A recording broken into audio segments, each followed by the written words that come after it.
Au menu de ce journal, l'Union européenne, la République fédérale d'Allemagne et la France qui réaffirment leur soutien au G5 Sahel. Des émissaires sont reçus hier dimanche par le président du Faso au palais de Kosiam en marge de la session extraordinaire de la communauté économique des États de l'Afrique de l'Ouest sur la lutte contre le terrorisme qui s'est tenue à Ouagadougou. On vous fait le point des audiences dès le début de ce journal. Faire de l'espace G5 Sahel une véritable source d'énergie photovoltaïque, c'est l'ambition au cœur de l'initiative Desert Power lancée à Ouagadougou ce vendredi. La Banque africaine de développement est le principal partenaire financier du projet. On développe cela dans quelques instants. Et puis la mesure prise par le gouvernement burkinabé de suspendre la délivrance des autorisations d'importation du sucre et de l'huile pour soutenir l'industrie nationale saluée par le groupement des industriels des hauts-bassins. Le GBI souhaite que la décision soit élargie à d'autres produits locaux. Bienvenue à tous, merci de suivre les actualités sur la télévision du Burkina. Tout de suite, direction le palais présidentiel de Kosiam, où des émissaires de l'Union européenne, de la République fédérale d'Allemagne et de la France réaffirment le soutien des pays et de l'organisation au président du Faso, président en exercice du G5 Sahel dans la lutte contre le terrorisme.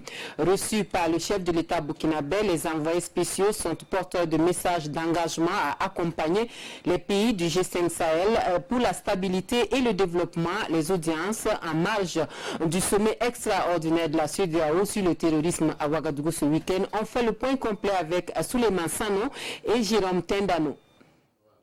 La stabilité des pays de la CEDEAO au cœur des échanges entre l'envoyé spécial de l'Union européenne et le président du Faso ici à Kosiam. Angel Losada est porteur d'un message de soutien et de félicitations à Roch-Marc Christian Kaboré pour son leadership. Nous avons repassé la situation sécuritaire telle qu'elle est maintenant. J'ai réitéré bien sûr l'appui de l'Union européenne au Burkina et en général également au G5. C'était un peu le but de ma venue ici à Ouagadougou. J'ai félicité également le président pour son leadership. Également, nous avons réitéré cette volonté de coopération qu'il y a entre l'Union européenne qui appuie le G5 et la CEDEAO en même temps pour résoudre ou pour essayer d'avancer dans la sécurisation, aussi bien dans l'aspect sécuritaire que dans l'aspect développement. Ce sont les deux éléments essentiels. Nous avons passé également en revue la situation générale dans la région et j'ai réaffirmé, comme j'ai dit, l'appui de l'Union européenne au processus qui est en marche actuellement. À la suite du diplomate européen, c'est au tour de Christophe Bigot d'être reçu à Kosiam. L'envoyé spécial de la France pour le Sahel dit être venu s'enquérir des stratégies de sécurisation de la région. L'audience que le président Kaboré m'a accordée ce matin était très utile pour mieux comprendre les besoins, les nécessités et la stratégie du Burkina Faso pour lutter contre les groupes terroristes. Et nous aurons l'occasion d'en reparler puisque, comme vous le savez, lors de l'Assemblée générale des Nations unies, il y aura un exercice qui est dédié en particulier aux besoins du Burkina Faso. La République fédérale d'Allemagne est également solidaire du Burkina Faso. Gordon Crick est à Kosiam pour réitérer l'attachement de son pays à la coopération bilatérale et à la sécurité du Sahel. Et je suis très optimiste sur ce plan, sur les relations bilatérales qu'on a développées avec le Burkina Faso. Et comme vous savez aussi, dans la sécurité, l'Allemagne est prête à coopérer, à soutenir les efforts des pays de la région de lutter contre le terrorisme, de rétablir la sécurité et la stabilité. On a des projets dans tout le pays de la G5 et aussi dans le pays limitrophe de la CEDEAO dans ce sens. L'Assemblée générale des Nations unies s'ouvre dans les prochains jours et l'ensemble des diplomates reçus ce matin à Kosiam entendent plaider pour la cause du Burkina et partant celle des pays de la sous-région. La communauté économique des États de l'Afrique de l'Ouest qui annonce un plan d'$1 milliard pour lutter contre le terrorisme.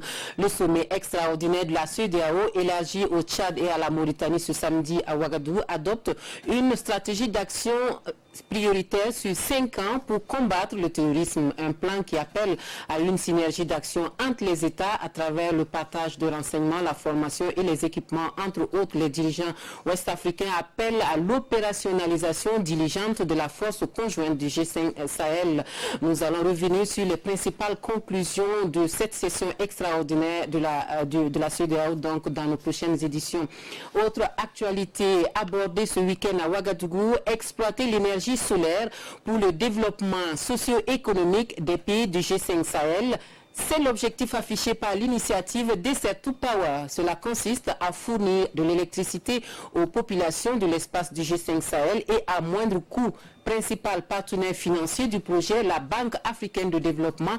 L'initiative est lancée vendredi à Ouagadougou par les chefs d'État des pays membres de l'organisation. Reportage Idrissa Warga et Omar Zombri. Transformer le vaste désert sahélien en une source d'énergie pour 60 millions de personnes, c'est le projet ambitieux des chefs d'État des pays membres du G5 Sahel.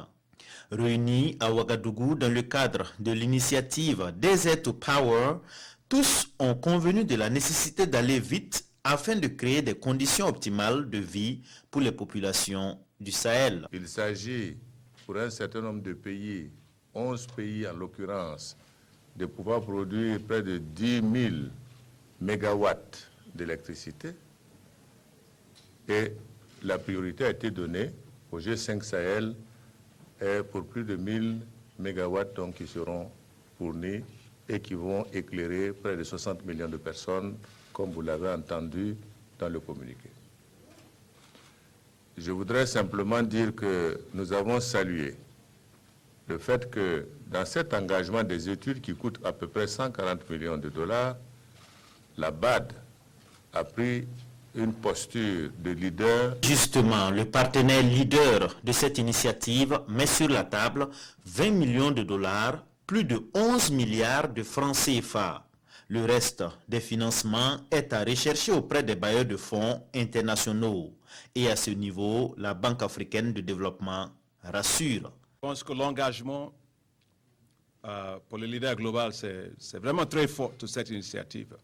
Je peux vous dire que le président Kaboré a fait un engagement exceptionnel pendant l'intervention, pendant la G7. On était là-bas ensemble. Soit le chancelier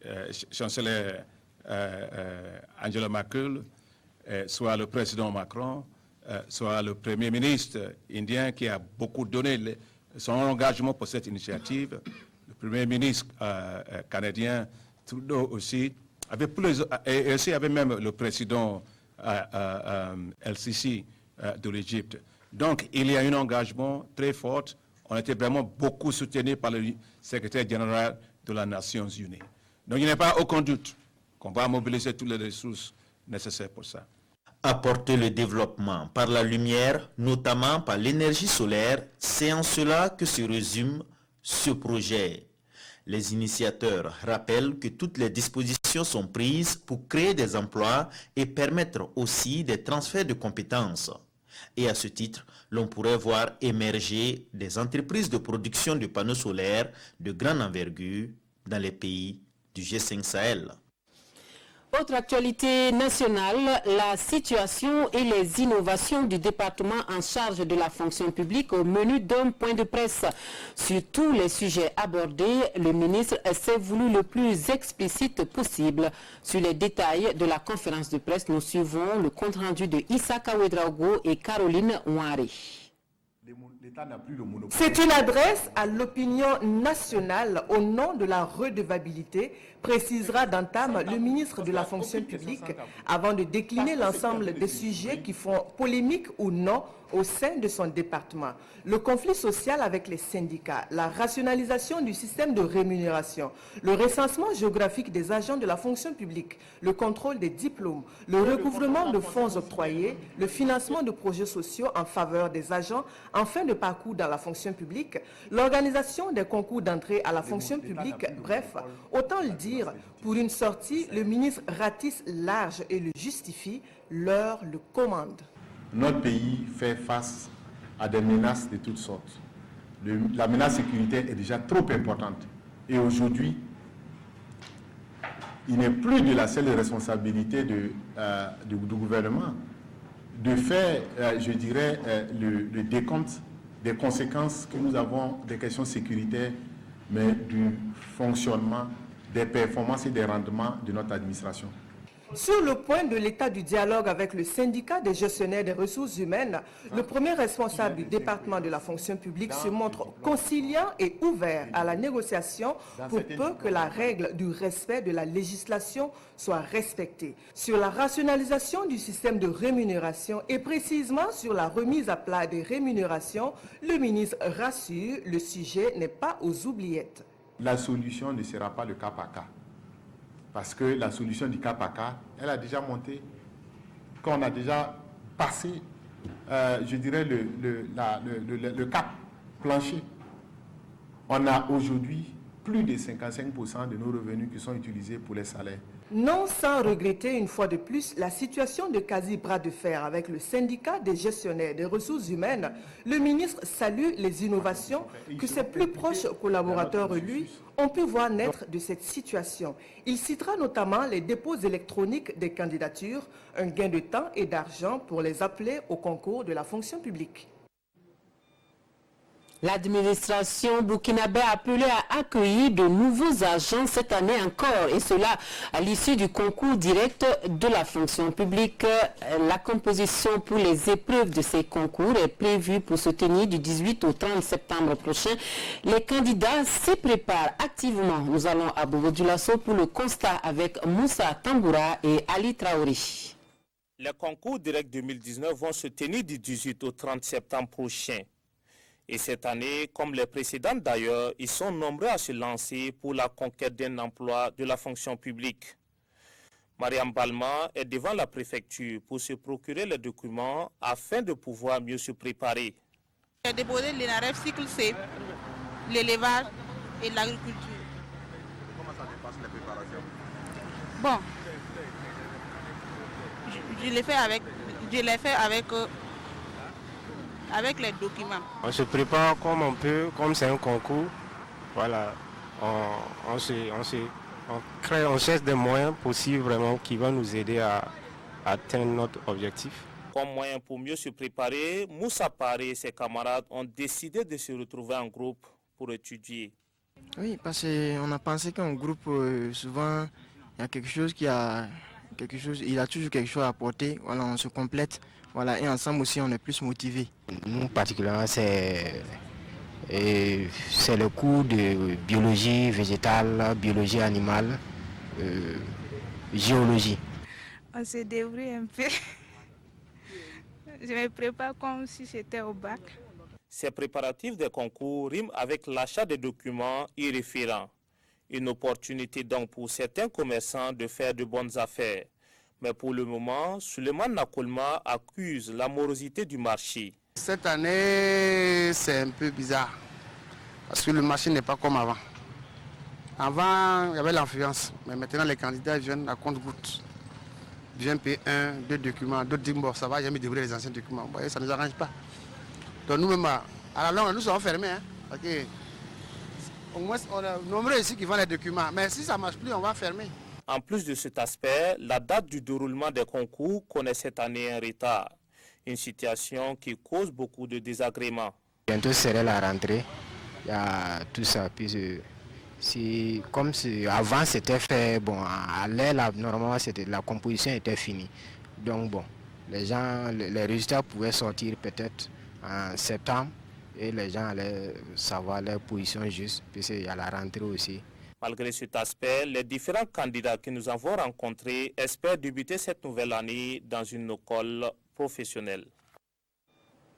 Et la Caisse autonome de retraite des fonctionnaires qui commémore ses 30 ans d'existence, l'événement est placé sous le signe de la solidarité. La Carrefour apporte ainsi un soutien au centre hospitalier universitaire Yalgado Ouedraogo et des vivres au centre d'Elwende de Pasbanga. Nous suivons le compte-rendu de la tournée avec Siela Sinawatara et Jérôme Tendano. Pour leur souhaiter une meilleure santé et donc nous venons symboliquement vous remettre ce chèque d'un montant de 10 millions de francs CFA. 10 millions de francs CFA, réhabilitation des bâtiments du service de néphrologie et d'hémodialyse, voici l'appui de la Caisse autonome de retraite des fonctionnaires Carrefour au centre hospitalier universitaire Yalgado Ouedraogo de Ouagadougou. L'institution dirigée par Lord Zongo fête ainsi ses 30 années d'existence sous le signe de la solidarité. Les malades qui sont là aujourd'hui étaient des bien portants comme vous et moi. Donc chacun de nous, on ne le souhaite pas, mais chacun de nous peut se retrouver ici. Et donc, comme nous l'avons dit, notre slogan, c'est la solidarité agissante entre générations.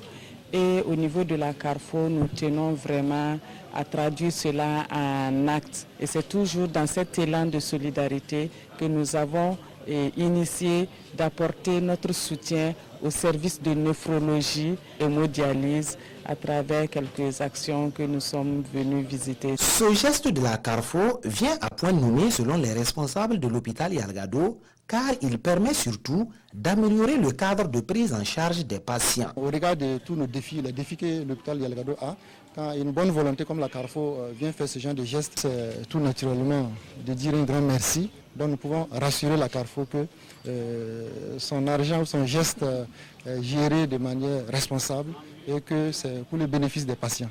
Ça vient nous permettre de régler deux problèmes essentiels. Et le premier problème que ça nous permet de régler, c'est le problème de l'infection.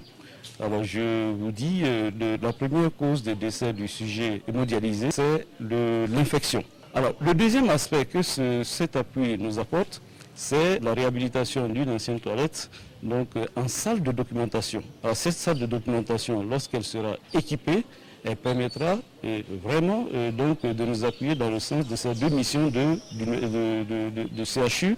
Dans son élan de solidarité, l'équipe de la Carrefour rend également visite aux pensionnaires de la Cour de solidarité du secteur 12 à Paspanga, les mains chargées de vivres. 3 tonnes de riz sont offerts pour améliorer leurs conditions de vie, selon Lord Zongo.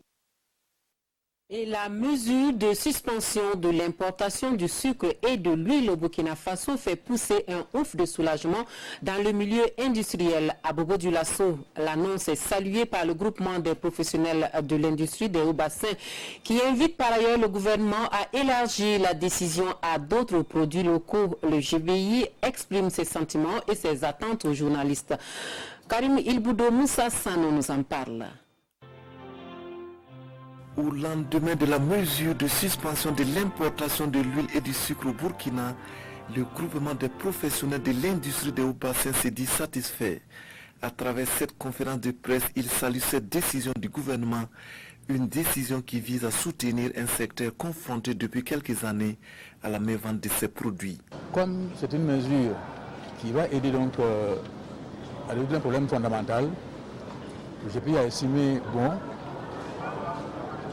d'abord démontrer sa satisfaction, sa reconnaissance vis-à-vis des autorités qui ont pris cette mesure-là, et ensuite souhaiter que par le biais des organes de presse, il y ait une diffusion assez large de l'information, parce que c'est important, c'est vital pour le tissu industriel de notre pays. Cette mesure du gouvernement est le fruit des concertations avec l'ensemble des acteurs. Et pour le groupement des professionnels de l'industrie des hauts-bassins, le souhait aujourd'hui est de voir cette décision s'appliquer dans toute sa rigueur. Il y a pas mal de mesures qui ont été prises avant celle-là, qui consistait donc à l'instauration de l'autorisation spéciale d'importation. Il y a également la brigade mobile de contrôle du commerce. Et je pense qu'avec cette dernière mesure qui vient d'être prise, elle va donc venir appuyer les précédentes. Et si vraiment l'État fait l'effort de les mettre en œuvre de façon efficace, on en tirera en tout cas les résultats escomptés. Et comme j'ai dit, bénéfique pour les industriels, bénéfique pour l'État en tant que tel, et bénéfique pour les consommateurs, donc bénéfique pour les citoyens burkinabés. En attendant, le groupement des professionnels des industries de haut-bassin salue cette mesure de suspension de l'importation du sucre et de l'huile. Cependant, il souhaite que le gouvernement puisse élargir la décision à d'autres produits industriels locaux comme les pneumatiques qui connaissent en ce moment des problèmes d'écoulement. La Ligue des consommateurs du Burkina donne également son avis sur cette mesure du gouvernement qui vise à soutenir l'industrie nationale. Face à la presse, la LCB aborde également d'autres sujets, notamment les récents cas d'intoxication alimentaire. Plus de détails avec Souleymane Sanou et Issa Kanana. La Ligue des consommateurs du Burkina salue la promptitude du gouvernement après la mort de plus d'une dizaine de personnes suite à une intoxication alimentaire dans les communes de Didir et de Andem Tenga. Une réaction traduite par la prise en charge des victimes et l'organisation d'une conférence de presse sur la question, selon les conférenciers. Toutefois, la Ligue des consommateurs invite le gouvernement à prendre les dispositions nécessaires afin que cessent les cas d'intoxication liés à l'utilisation des pesticides, car il est garant de l'importation de ces produits et à ce titre, on ne saurait tolérer que des produits aussi toxiques pilulent sur le marché sans la moindre application des règles en la matière. La LCB invite par conséquent le gouvernement à retirer du marché tous les pesticides non homologués. Dasmanet Traoré et ses camarades constatent et saluent par ailleurs un certain nombre d'actions posées par des ministères. Entre autres, la suspension de la délivrance des autorisations spéciales d'importation de sucre et d'huile, la liste des établissements non reconnus, la réduction de 25% des chambres d'hôtel. Une chose est de produire des communiqués, de prendre des mesures, une autre est de veiller à leur application. C'est en ce sens que nous saluons la récente sortie du ministère du Commerce à travers la brigade mobile de contrôle pour vérifier l'application de la mesure d'interdiction des boissons frélatées décidée par le ministère en charge du commerce. Dans cette même veine, nous invitons le ministre de la Culture à procéder à cette même vérification. La Ligue des consommateurs exhorte donc le ministère de la Culture à mettre en place un comité ad hoc composé de la société civile et des techniciens pour le suivi de l'application de la disposition afin que le consommateur en profite. Et puis sachez que la journée nationale de mobilisation et d'interpellation sur la situation nationale organisée par l'unité d'action syndicale et les syndicats non membres des syndicats non membres de l'UAS se joue le 16 septembre 2019. La manifestation qui devait consister en une marche suivie d'un meeting. À Ouagadougou, la marche a été dispersée par les forces de l'ordre et le meeting lui se tient à la Bourse du Travail. Sport pour finir. En déplacement à Cotonou pour la phase aller du second tour préliminaire de la Coupe CAF des clubs, Salitas FC n'a pu prendre qu'un seul point face à la formation béninoise ASAE-FC. La rencontre se solde donc par un match nul et blanc qui permet aux Colombes d'espérer pour le match retour qui sera joué à domicile. Le résumé du match avec Gérard Somé et Mariam Ouattara. Salitas et ASAE coupent la poire en deux. Pour leur entrée en lice pour la deuxième fois en Coupe CAF des clubs, les Colombes se contentent en effet d'un nul. Un point qui laisse à l'équipe toutes ses chances de qualification. Ici c'est 0-0, donc on ne peut pas vous dire... Mais l'état d'esprit c'est de chercher à gagner. Nous allons jouer tous nos vatous là-bas et faire tout pour remporter le match. C'est d'ailleurs fin en mai que les poulains de Mamadi Bagué entament la partie. Le bloc joue bas et subit les assauts des universitaires. Mais Boris Mangui ne cède rien, comme sur cette frappe d'Alfred Limpal, où le portier bénéficie de l'aide de la transversale. La réponse des Colombes tarde et à la demi-heure de jeu, pas une seule frappe. La tempête passée, Issouf Baro et ses coéquipiers réagissent. 35e minute, Ilias Savadogo croit ouvrir le score, mais le but est refusé pour position illicite. La pause va intervenir sur le score, nul et blanc.